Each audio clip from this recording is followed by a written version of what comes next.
Les grandes gueules. Tout sur les dessous de l'actu. Ici, l'actu rime avec liberté de ton sur Radio Espace.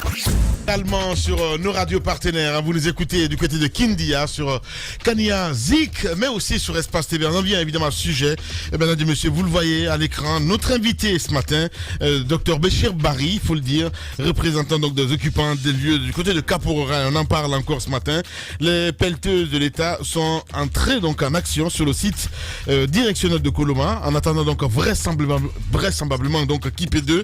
Les autorités du ministère de la Ville et de l'Aménagement du Territoire ne font aucun mystère de leur volonté de conduire à bout et sans ménagement donc le liquidité ces opérations de déguerpissement, alors que l'opposition annonce une réunion d'urgence donc au sujet de ces déguerpissements chez les occupants des lieux qui assistent impuissants à la démolition donc de leurs biens.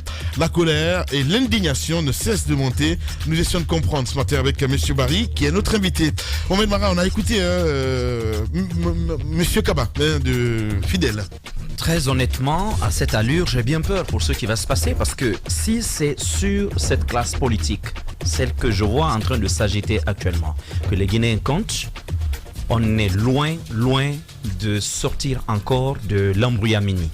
Parce que vous vous rendez compte, à écouter les uns et les autres, que la seule chose qui domine, ce ne sont même pas les intérêts politiques, mais ce sont les intérêts particuliers des leaders. Ouais. Et pour cela, on est prêt aujourd'hui à faire alliance, demain mésalliance, tout simplement parce que des intérêts parfois juste privés sont en jeu. Et moi, je pense que les gens doivent aller au-delà. C'est pourquoi, sincèrement, aujourd'hui, je n'ai d'espoir pour le peuple guinéen que dans un renouvellement de la classe politique. Ouais. Mais lorsque je vois parfois des gens plus jeunes, que si vous voulez ces septuagénaires qui ont plongé le pays dans les abysses, comme M. Kaba, je les entends, je vois qu'il n'y a même pas de cohérence dans leur démarche. J'ai bien fait de rappeler, comme M. Kaba a participé à toutes les plateformes politiques de ces dernières années en Guinée. Toutes, sans exception. Ouais. Alors, à un tel manque de sérieux, moi je suis sidéré. J'ai juste peur parce que à ce rythme, je me dis qu'on n'a presque pas...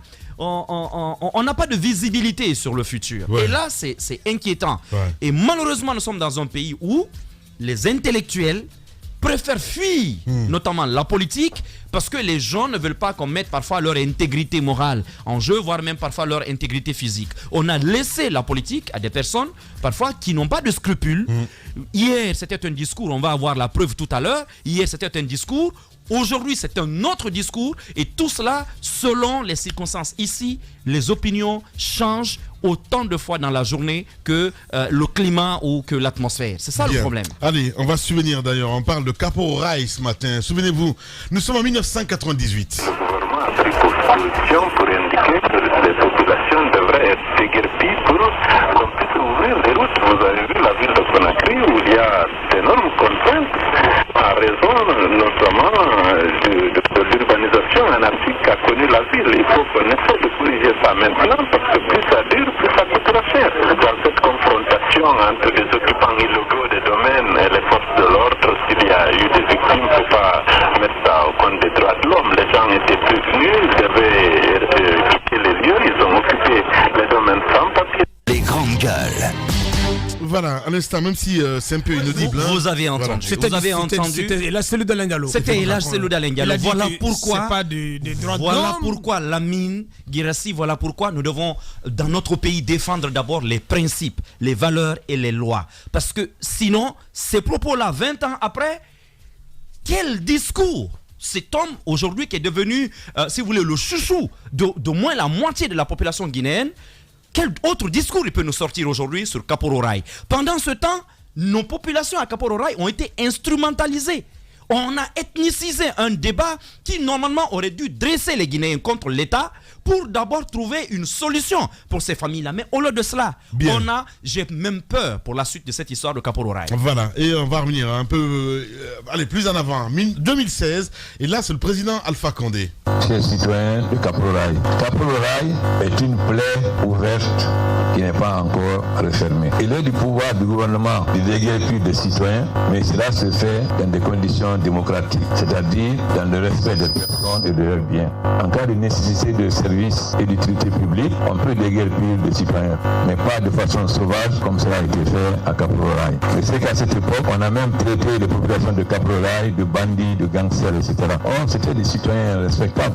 Donc, le moment est venu de fermer cette plaie ouverte afin de réconcilier les populations de Kaproraï avec l'État.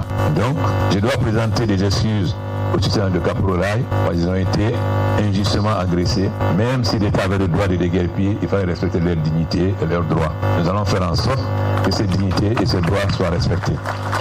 Mais nous continuerons à déguerpir, que ce soit Kaproraï ou autre part, parce qu'il faut que Conakry change. Mais on ne va pas jeter les gens dans la rue.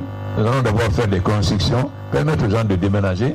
Parce que si vous le faites déguerpir, vous donnez l'argent, mais que l'argent ne suffit pas pour faire une maison, évidemment, vous le mettez dans la rue. C'est pourquoi la politique de déguerpissement va aller avec la politique de construction de nouveaux logements afin de donner des demeures décentes. Vous mieux être dans un appartement propre, loin, que d'être à Conakry dans un bidonville. Mais nous ne pouvons pas laisser la ville de Conakry telle qu'elle est. Ce n'est pas une ville. Le président Erdogan, le président de Turquie, est venu. En une journée, il a dépeint notre ville. Il a dit que Conakry, ce n'est pas une ville. Tout le monde a entendu. Mais cela doit fouetter notre fierté, notre nationalisme et accepter que notre ville change. Donc il est extrêmement important que Conakry change. Mais Conakry ne peut pas changer sans qu'il y ait des conséquences. Pour que Conakry change, il faut qu'on casse et qu'on reconstruise. Mais dans le respect des droits des citoyens, dans le respect de leur dignité et en les indemnisant correctement. Nous devons distinguer ici ceux qui ont été délogés et ceux qui ont fait des occupations sauvages. Parce que lorsqu'on a dégagé quelque part, personne ne doit occuper. Si vous venez occuper, vous êtes dans l'illégalité. Mais qu'à ça ne tienne, comme ce sont des Guinéens et que la nature a horreur du vide, ils ont occupé ce vide. Donc il revient au ministre de l'urbanisme de voir dans le cadre de Kouria comment nous pouvons aider ces jeunes qui ont venu occuper ici, parce que c'est leur gagne-pain, ce qui va leur permettre de vivre. Donc nous voulons dire à Kaproraï que toute la Guinée a été peinée de ce qui s'est passé ici. Mais nous devons nous tourner vers l'avenir. Ensemble, nous devons former cette plaie et faire en sorte que les gens de Kaproraï qui ont été déguerpis soient rétablis dans leurs droits. Ça veut dire qu'ils soient correctement indemnisés. Parce qu'il faut que cet endroit puisse désormais servir de centre administratif et diplomatique. Tout le monde voit comme un Kaloum. Kaloum est une île. Il se passe dans la vie politique tant d'événements inattendus, bizarres, que la Guinée paraît fumer la moquette. Chez les GG, la politique, vie de société, les grandes gueules, pour l'intérêt de la Guinée.